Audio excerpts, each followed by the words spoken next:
দক্ষিণ আফ্রিকা বনাম শ্রীলঙ্কার ডারবান টেস্ট তৃতীয় দিনের শেষে যে পরিস্থিতি দাঁড়িয়েছিল তাতে শ্রীলঙ্কার হার কেবল সময়ের অপেক্ষা ছিল। দেখার বিষয় ছিল এটাই যে শ্রীলঙ্কার লড়াইটা কতদূর টেনে নিয়ে যেতে পারে।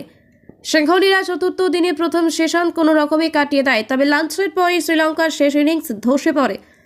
ফলে ডারবান টেস্টে শ্রীলঙ্কাকে বড় ব্যবধানে হারিয়ে দেয় দক্ষিণ আফ্রিকা। জয়ের জন্য শেষ ইনিংসে শ্রীলঙ্কার সামনে লক্ষ্যমাত্রা ছিল 516 রানে। তৃতীয় দিনের শেষে শ্রীলঙ্কা তাদের দ্বিতীয় ইনিংসে 5 উইকেটের বিনিময়ে 103 রান তোলে। সুতরাং জিততে শেষ দুই দিনে শ্রীলঙ্কার দরকার ছিল আরও 413 রান।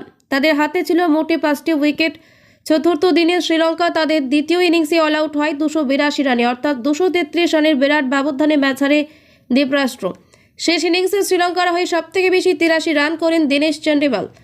174 বলের ইনিংসে তিনি 12টি 4 মারেন। 81 বলে 59 রান করেন ক্যাপ্টেন ধনঞ্জয় ডি সিলভা। তিনি 9টি 4 ও 1টি ছক্কা মারেন। হাফ সেঞ্চুরি হাতছাড়া করেন উইকেট কিপার কুশল মেন্ডিস। তিনি 77 বলে 48 রান করেন, মারেন 9টি 4।